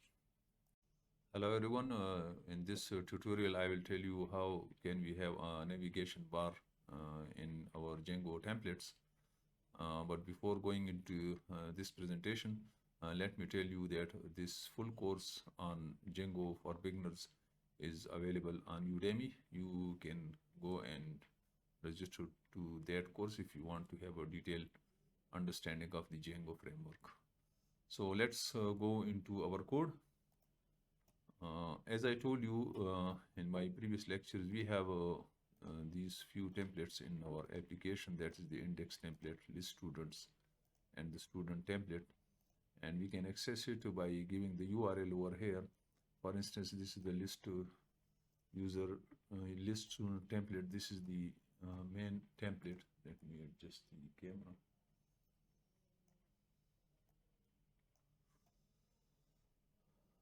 This is the main template, and for adding the student we have the student template. Now what I want to do that I want to have a navigation bar at the top, and when the user clicks on a particular menu item or navigation bar item, that template is opened. So let's go to the code. Now, as I told you, since I'm using the bootstrap in which is included in my base.html file, since the navbar will be used by all the templates, so I will write it inside my base template over here. Now let me make some space over here, and I will go to the bootstrap, getbootstrap.com, go to the docs, and just copy the navigation bar code from the website. So here is the nav bar. Let me copy a very simple code. Let me select. This seems to be the most simple. Let me copy it and paste it over here. Let me delete some items that are not needed. For example, I don't need this one. Let me check. Now this is the navigation bar. I'll just customize it for my needs. I will just make some changes over here. So for instance, the home is okay. I will just make the reference as a slash. Now for the features, I will say, for example, aid student, and the URL that I am opening is /student, and over here I will say list students, and the URL is list students. Now let me check. If I refresh it, now I have this. When I click on the home, it will go to the home page. When I click on the aid student, it will go to the aid student. Now there is no navigation bar. The reason is that I have not added the base.html. This is the list student. So over here you can go through all these pages. Now let me, since I cannot see the navigation bar over here, I have to include the base.html in my students template. So I will go to the student template over here, and here I will say extends base.html, and for having the block over here, I will say block content. I will write the block content over here, and over here I will say end block. That's it. Let me refresh it. Now here you see, you will also notice that there is a different look and feel for the page. So I have the home, I have the head student, I have the list students. I can also delete this nav bar from the very right corner.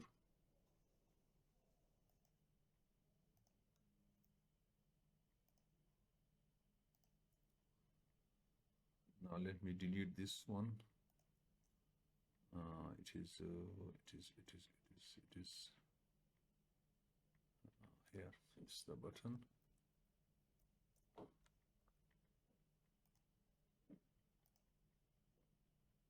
No.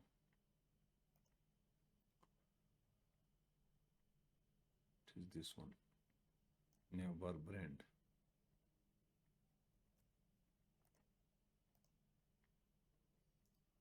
So this is how can we have a navigation bar in our Django app. Here you see you can use any navigation bar you like. For example, I use this one and customize it. You can use any other options. For example, you can include a search option in your app. You can have this one. So any option you want, you can use in your app. So this is how we add navigation bar to our Django template. Please don't forget to click on the like button, because when you click on the like button, it means you are telling YouTube that this is a good video. The video is useful for me, and you can tell you are telling actually YouTube to show it to other people as well. Thank you very much. Hello everyone. In this presentation, I will tell you how can we upload a Django project on GitHub. And you may ask why we need to upload a project on GitHub. Well, there are many reasons. But the very first reason is that if you want to share your code with some other developers or your team or even with the general public, you can use GitHub. And for the other reason is that when we host our apps, and we want to make it online, for example, we are hosting it on DigitalOcean, or we are hosting on Amazon or Render or any other web hosting services like Azure. So for that we need GitHub, and GitHub it's a very simple way of uploading our code on and making it online. So let's go into the practical mode. For example, if we have this project, let me just change the code. It's here, okay. And I have this project, I want to upload it on the GitHub. Now make sure that you are in the virtual environment, and before remember one thing, that before uploading any of your Django or any Python project, you make the requirements.txt file, and that is done with the pip freeze command, pip freeze, and then the redirection sign, requirements.txt file. Now it will create a requirements.txt file which will have all the requirements of your project, the libraries that you need for this project. So you first of all you make this project. Now in order to upload your code on the GitHub, first of all you need to have your account in the GitHub. Go to the GitHub and create github.com and create your account. Now since I already have an account, I will not create a new account. The next thing is that you go to the dashboard and you create a new repository.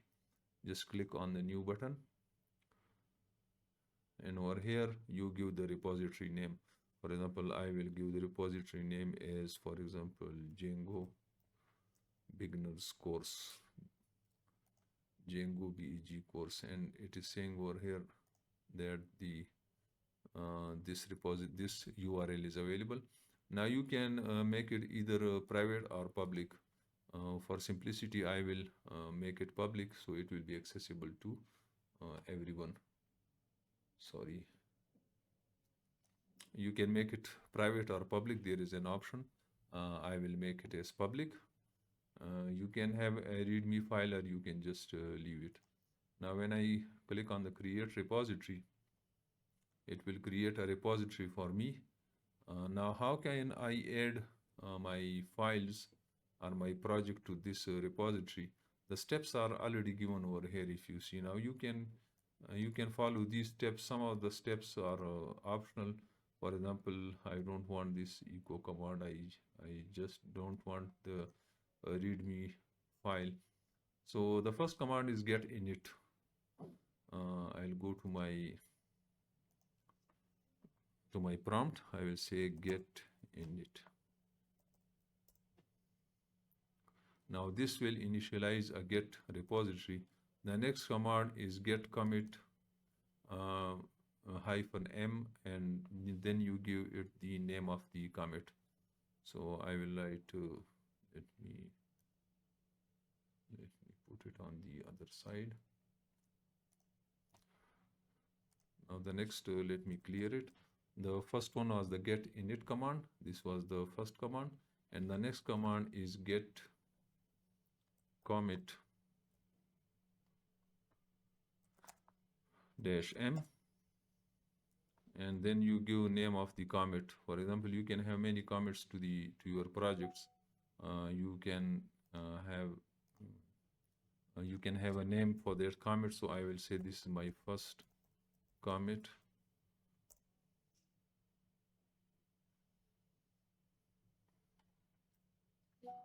And the next thing, sorry, I forgot one step, I think.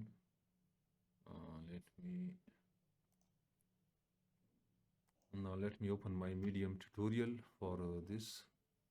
These are the steps. This is my Medium tutorial. I will give the link in the description. So this is actually the first thing is the get init. The next command is get add dot. Get add dot means that add everything in this folder to the get. Next we need the get commit command, and this I will just copy it. This is get commit -am first version. We can give different versions.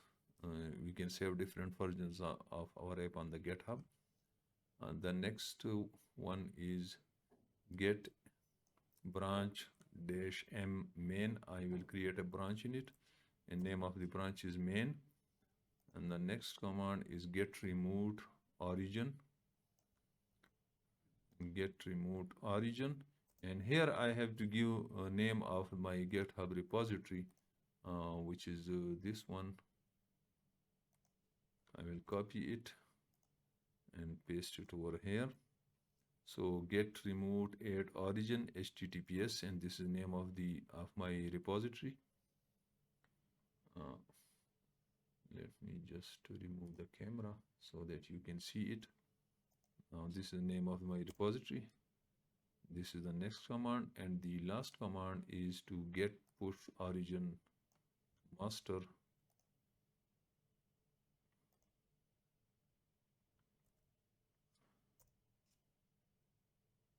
Sorry, get put origin main.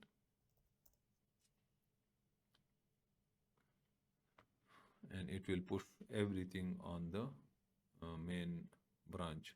Now let me see what is the effect of these commands. So if I go to my repository, I click on the repository, and you see all the files have been added to my repository. Now this, you see, this is all the folder. You see the folder over here. This folder structure, the entire folder structure has been uploaded to my GitHub repository with the time of upload. For example, this is uploaded. There was no there was no readme file. So this is the structure. Now we will use this repository. We can use this repository to share our code with our students. I will share it with you. Now this is the code. This is all the code. For instance, this is my app folder. This is the templates folder. This is the base.html.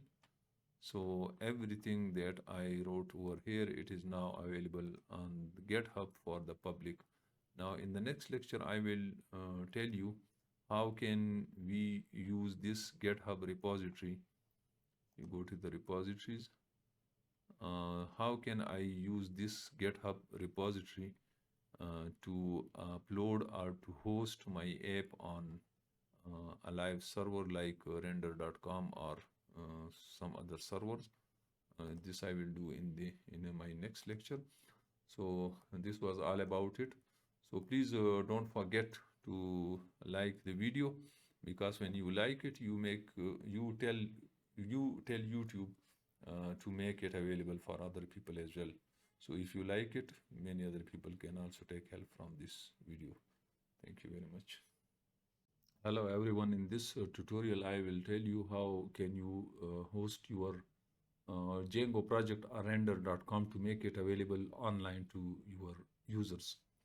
Now there are few steps involved in this. The first one is that you need to write the name of your website or the web service, sorry, in the allowed host. So this is the name that I will give on the render.com. So in the settings file, you have to make these changes. The next thing is that you need to install G. Now the next step is to install G-Unicorn, pip install G-Unicorn on your terminal, and then you need to update the requirements file. The next step is to update your GitHub repository. And in the previous lecture, I told you how to create a GitHub repository. If you are confused over here at this point, you can see my previous video. And you need to push the latest updates to the repository. So these are the steps that you need to do. Then we will go to the render.com and we will create a web server, a web service there. So let's do it practically.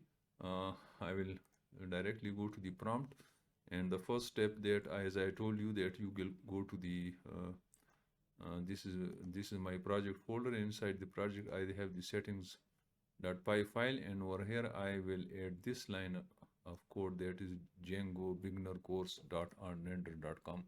Remember that this web service name I will give to the to my web service on render.com. So this was the first step. The next step was to pip install G-Unicorn, pip install G-Unicorn. It will install it, but since I have already installed it, yes, it is already requirement already satisfied. So this is the next step, pip install G-Unicorn. The next thing is to pip freeze requirements.txt. I have updated the requirements.txt file, and if you see over here, it is updated now. It has added the G-Unicorn in the requirements. Now once this is updated, the next step is to commit the version. So let me call it as, for example, this is anything you want. For example, I have given it a 6th version, so I will commit it. There is nothing to commit. And the last step is to get push origin main, and it will push the main. Everything is up to date, but if it is not up to date, then it will push the repository and update the GitHub repository, and you will get the updated repository over here.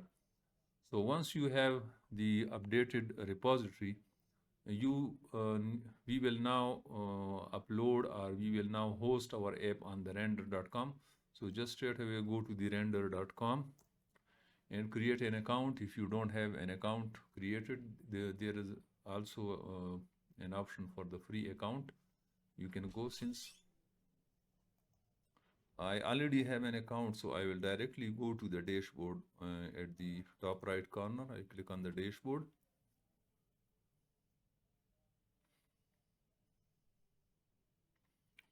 Now this is the main dashboard. Click on the new button over here at the top right again, and from the new services, I will select the web service. So if you want to host your Django app, click on the web service. Now when you click on the web service, there are different options. For example, you have the option for the get provider, public get repository. You can have from public get repository or from an existing image. Since we are getting it from the get provider, we will select it, and you see here are all the repositories that are already connected with my account.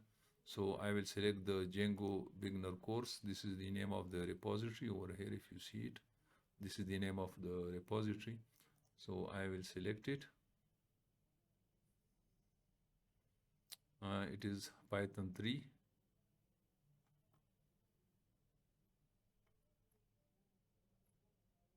And the rest, everything I will leave it as it is. I will select the free version.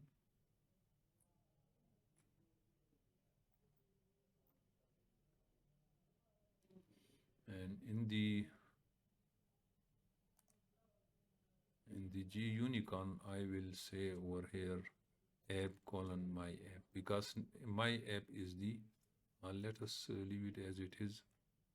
I will select the free option. Let us deploy the service.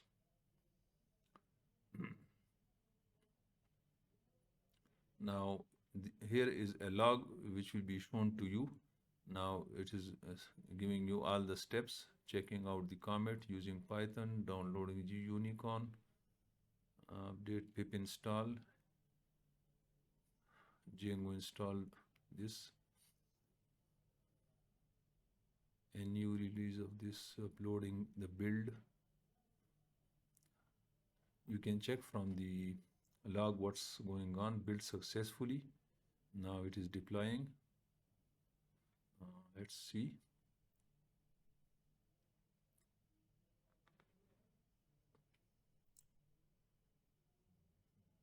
Takes some time to deploy. Running this. Where is the problem now? No module named. Now there is no module named app. As I was wondering over here that this should be not the something like this. So let's change it. Let's change the settings. Where are these settings?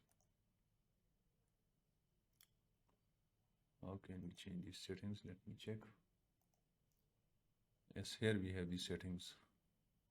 In the settings, we have to make it as my app, because if you see here, we have the settings.py file and we have name of the app as my app. So I will make this as, I will edit it and make it my app. Save changes.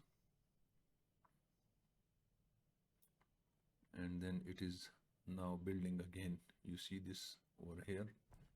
It is building again, checking out the commit.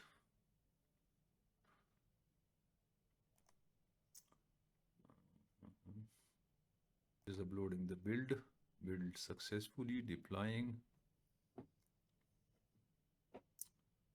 Let's hope for the best. Come on, please. Now a full course on this Django for beginners course is also available on Udemy. What's going on?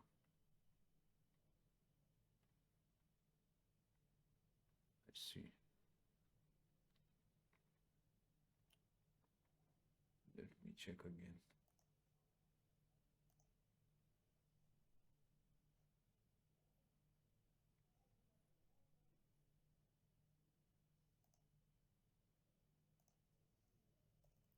Let us change this as well. Building again.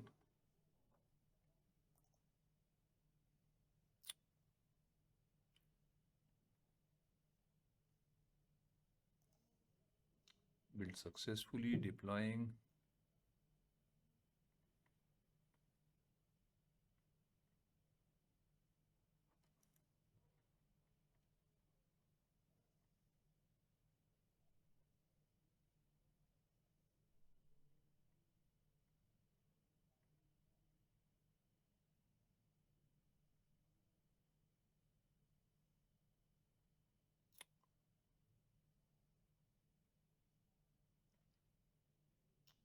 What's the problem?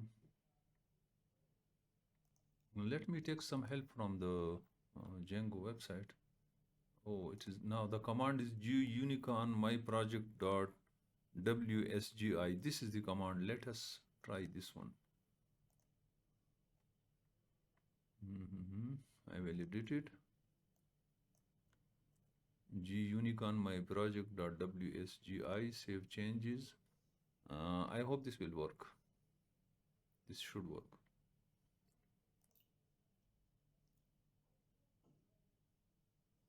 Oh, I think it's working, deploying. I think it worked. Your service is live. That's it. So here, if you see your service is live, it means your web service is now up and running.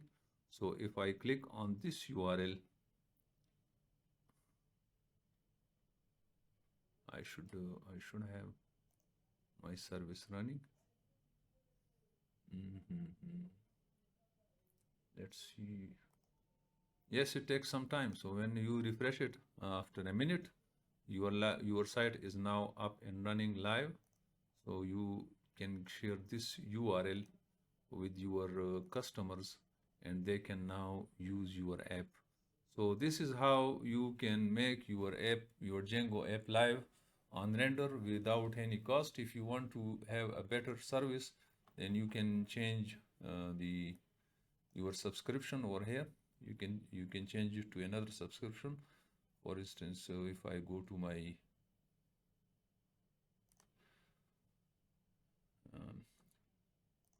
if I go to the main site, now you see this is now deployed and this is now running.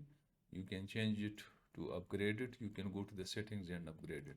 So this is how we can have our web service, we can have our project available on the render.com.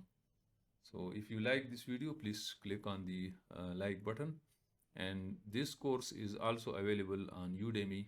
And this for the beginners is I think this was the end of the course. For the advanced users, I will try to add some more topics. Thank you very much.